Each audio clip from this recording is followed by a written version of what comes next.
Hey y'all, hey, and welcome back to another episode of Meditations with Marini.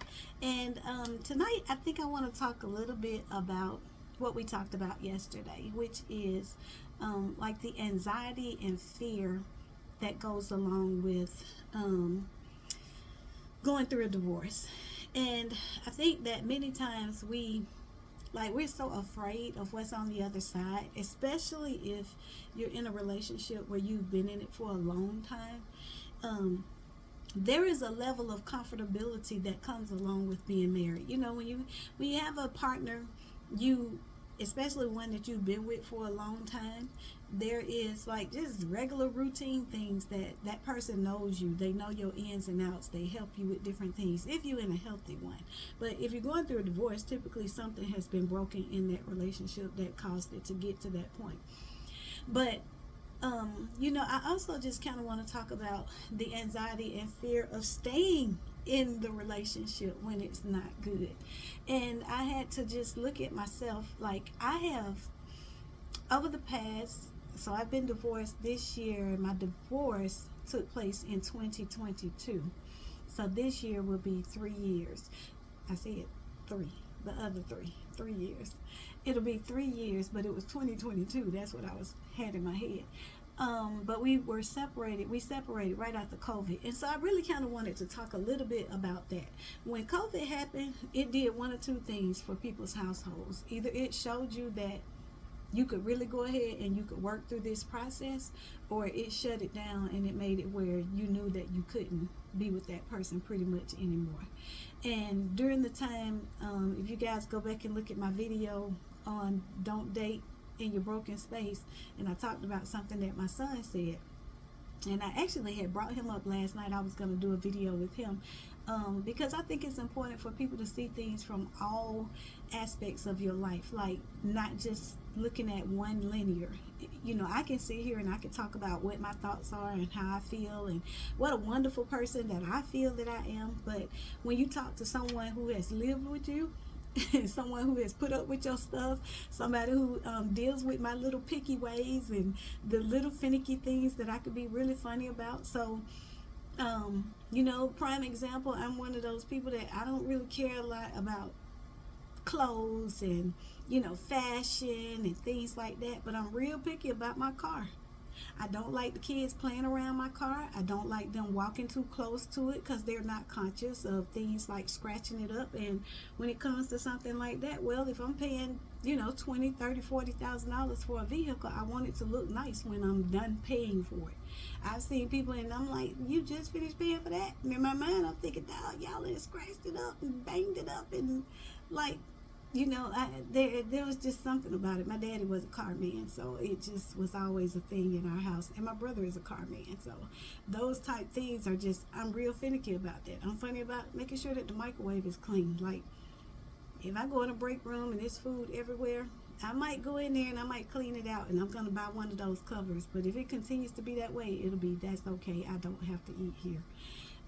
Because what that tells me is how people keep their homes. And so even with me, like a lot of times I might be a little bit junky, but my house is not nasty. There's a difference between the two. So going back to the anxiety, those things are really difficult. And to be honest, like things like what I'm talking about now, your anxiety can actually be lowered because I'm not worried about. I have my kids here and they understand how I want the microwave kept. Now, do they keep it that way? No, they don't. Most of the time, I'm going to make them just go back down there and clean it. And honestly, it's a force of habit. When I go in the kitchen, if I cook something, I'm going to clean and wipe it down because that's just kind of the routine that I'm in. But things like that can cause anxiety and fear for some people because you got to be on the same page. You might not be on the same page about everything, but the fear and anxiety of staying in a relationship that is unhealthy. And I think for me, when we went through COVID and everything that took place, I started walking and I was making sure that I was taking care of myself because I had been really great at being a great mom and I had been great at being a great wife. But in that process of me being so unhappy in the marriage, I had gained some weight and You know, I was doing my best to try to keep my stress level down. I was teaching at the time, so there were a lot of different factors in place. And I remember I was working at one school, and when I went to the principal and told her that I was going to leave, I told her, I said, well, I want to work on my marriage. Like, I knew that it was really over, but when I gave it up, like, I have nothing that I could look back and say that I wish I had did better or different, because I gave it everything that I had. And so the fear of being out on my own, yes, it was there. I've even thought about, like, what would I do if I had to downsize my house or sell and move, and honestly, I've given some strong thought to moving back to my family land, because at the way that this economy is going right now, one of the things I thought about is, you know, if I don't feel like I can continue to manage where I am right now, I think that I would make that a strong consideration. And that's just because you know, with the way the economy is right now, why be stressed out if I could possibly sell my house and pay cash for a house and pay my car off and go somewhere and get me a little job answering the telephone and greeting people at the customer service desk and take that stress off of you. I think that some anxiety comes from the fact that people are living beyond their means, you know. So if you are so far over in debt that, you know, you have exhausted every penny that's coming into the household, it is difficult to see how to come out of a circumstance or situation that's not healthy. And sometimes you just got to take the L. But again, I'm talking to people that are 50 years old. And so the conversations that I've had with some of the men who I've talked with at the pool hall or in the barbershop is that they just would rather make sure that, like, they can handle what they already have in place, and so they are comfortable with that, and they will choose then to stay in that situation and just find other accommodations. And so I think I kind of want to talk about that part as well. Like, how do you restore faith when that has been broken, when trust has been divided within the home and you do not trust the person anymore? Like, it's almost impossible to rebuild that if you don't make some type of adjustment. And to be honest with you, for the men that are listening to this, most times y'all don't like going to counseling. You all don't want to, most men don't want anybody else telling them anything because they think they already know everything. I'm pausing right there because that one gonna hit like a good punch. It's gonna kind of knock the wind out of you. Yeah. Most men don't want nobody telling them nothing. And the thing is, we all need somebody that can speak into our lives and hold us accountable. And the one thing that I'll never do again, as far as me being in a relationship, is I'll never bite my tongue. I may make sure that I say it respectfully. I may make sure that I find the right timing to say it. But I will never just hold things in. And the reason that I won't do that is to tell you that with me, different people carry stress differently. So some people are going to let that outwardly. They're going to cuss, they're going to fuss, they're going to throw things, they're going to do things. I'm not that kind of person. That's not really going to happen with me. I'm going to really just kind of woo-saw. And a lot of times I'll say, you know, I don't really want to talk about it right now, but I will talk about it later. Now, when I was younger, I used to try to push to talk about it right then. I wanted to deal with it right then. And what I've learned with men is that sometimes you got to give them time to process. You can't just come at them, like, if they're not quick on their feet, sometimes you got to give them a chance to process it and make sure they get it in their system and understand what you're asking for, and then let them come back. So, you know, oftentimes in my marriage, I would say, you know, when is a good time for us to talk about this? It never was a good time, because I could sit and I could talk and then he would never even respond back. And that was like one of the biggest things that I could not stand about it, because I can't do passive aggressive. I can do aggressive because at least I know what aggressive is, and then I can decide whether or not I'm going to deal with that. I can do passive because passive is going to let me know that you're not going to do nothing, and I already know I'm not going to be able to deal with that. But I can't do passive aggressive. You can't be in a place where you're dominant but then you're not. It's not going to work. And so the fear and things that I had, I started having these heart palpitations. And It might be associated with multiple things, because somebody was telling me about Oprah had a special the other day where she talked about the heart palpitations during the menopausal time. And during the time that we were going through the divorce, well, I had just turned 50 in 2019, November 2019, and then COVID came March 13th, I think it was, because it was my sister-in-law's birthday, is when the whole country shut down. And so when that happened, I ended up having these heart palpitations. Like, literally, I would be sitting here just like I'm sitting here now, laughing, talking, and all of a sudden my heart would just take off like I'm running a marathon race. And I would literally kind of gasp for breath, because my heart would be beating so fast that I couldn't even capture my breath. The oxygen wasn't moving properly. And so I learned a lot about the heart during that time. I learned that there's an electrical portion to the heart, and there is what they call a plumbing portion to the heart. So you have specialists that deal with the plumbing side of the heart, and then you have people that deal with the electrical side. Mine was on the electrical side. My heart would just, there's a timer. We don't know it because we don't pay it any attention, but there's a timer that's within our heart, and it sends off these little waves, and it tells the heart to beat. Well, mine somehow would throw an extra wave off in there, and it would then throw off the beat that was a normal beat, because it was throwing something off in there. And so, but they told me that a portion of that could be from stress. Now, we talked about it in my family and found out that some other family members have had that same issue, women in my family particularly. And so it made me start doing some research on women's heart health and things of that sort. But literally, what the doctor finally ended up telling me is, if you don't stop stressing, and when you get a cardiologist that's sitting in front of you and they say it to you just like this, if you don't stop stressing and you don't let these things go, I'm not going to be treating you for a heart palpitation. I will be treating you for a heart attack or a stroke.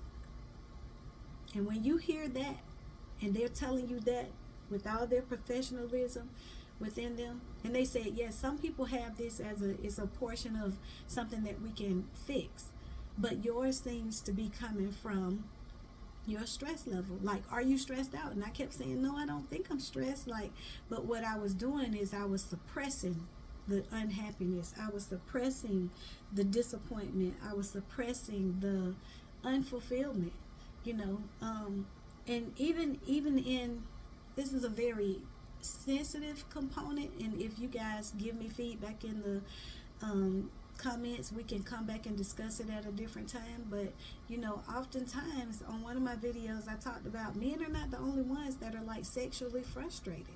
It is very difficult to be in a relationship, and that is not a part of what you signed up for.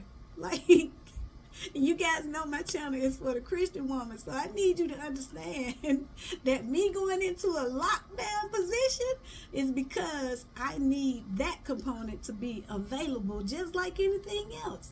Many people are talking about money, how he paid the bills and how he handles that. That has nothing to do with anything if it is not relatable to what that other person's needs are. So in other words, if you are in a position where if this person needs A, B, and C, and you're giving them X, Y, Z, then you're still not meeting their need.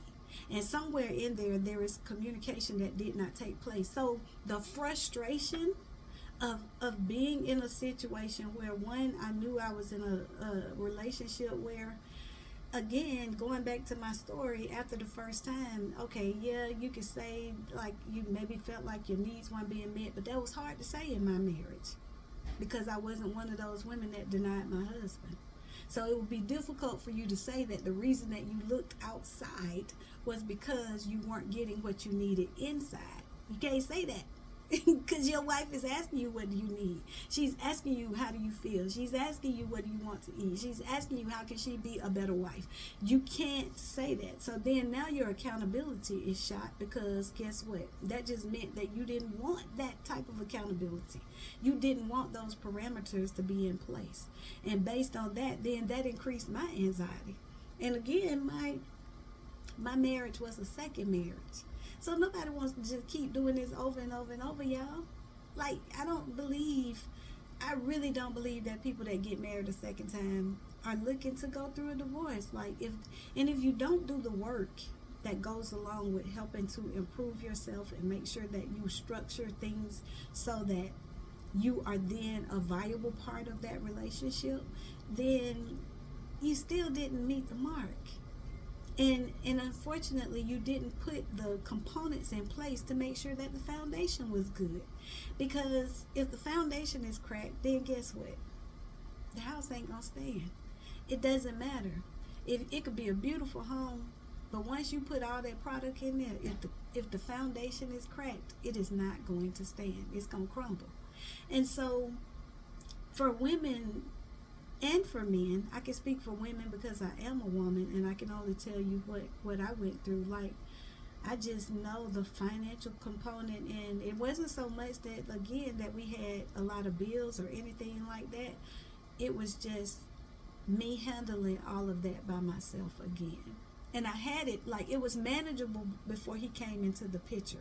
But there are some components that, some things that took place with him that I didn't even have anything to do with, but because I was married to him, it affected me. And I'm still dealing with the repercussion of some of that right now.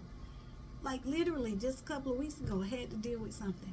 And that's why you got to be careful who you connect yourself with. That's why you have to be careful with, be anxious for nothing, but everything through prayer and supplication. Understanding that you are praying, yes, so yes, I want to get married again, but I am not desperate by any means. One young man that I was talking with, he said to me, well, you're going to be one of those people, and he was mad because I wouldn't give him the time of day no more. And so he made this comment, you're going to be one of those women that grow old and be by yourself. And I said, well, if I am, I won't be with you. So it doesn't make no difference if I'm by myself or if I'm with somebody else, but it won't be with you. So, and the bottom line is, he was saying it from a place of negativity to try to make me feel like I needed to be anxious for being in a relationship with him. No. And again, ladies, go back and listen to my video on Listen More, Talk Less, because he said all the right things. But don't nobody care about that. Like, I could buy my own ring. I got 2 really beautiful rings in there in the drawer. They real nice. Trying to figure out whether or not I want to take the stones out and put them in a necklace or something, or take them and put them in a bracelet or do something nice, or I don't know. But in other words, that was never my purpose of being with him. That was never my purpose of being in that relationship. And if you guys notice, you never really hear me say anything about my first marriage, because that's my son's father. First of all, my oldest son's father, and we have a really good relationship. If the truth be told, as he and I often say, if we could have gotten proper, his mentor died when our son was about 2 years old, like 1.5, 2, somewhere right in there. Our baby was just little, because we have pictures with him, but he was just a baby. And his mentor died, and when he did, I think if we had the right spiritual counseling and support, and he had the right person to listen to, some of the things that he made mistakes and errors on, he did it just out of the ignorance. But strong-headed man, a lot of times he just not gonna listen. So our situation was more financial than it was relational, if you will. We got along well in a relationship, but we still just had so many financial struggles, and that me carrying that on my back, it took its toll on us. But and I'm saying that to say that some people may say, well, she's been married 2 times, so how does she have the right to talk about this? Well, the first time, I really do think that if some things had been different, we probably could have worked that out. And this year, last year, we would have celebrated 30 years, if I'm not mistaken. Yeah, because our son is 28. So we would have been married 30 years last year. And there's no big issue with us, Sometimes we pick up the phone and he calls and he's like, hey, where's my baby mama? And I'll call him and be like, hey, baby daddy, And we just laugh and joke about it. But that doesn't take away the anxiety and stress that goes along when it's a bad relationship. And it took us a long time to get to that place. Like, we were never angry with each other, but it was difficult, going through that with our child being younger. And so I think that we could talk about some other things, but you guys let me know what you think about the video. Put some information in the comments, and you guys know I need for you to click like, I need for you to share it with a friend, and then I need for you to subscribe. Have a good night.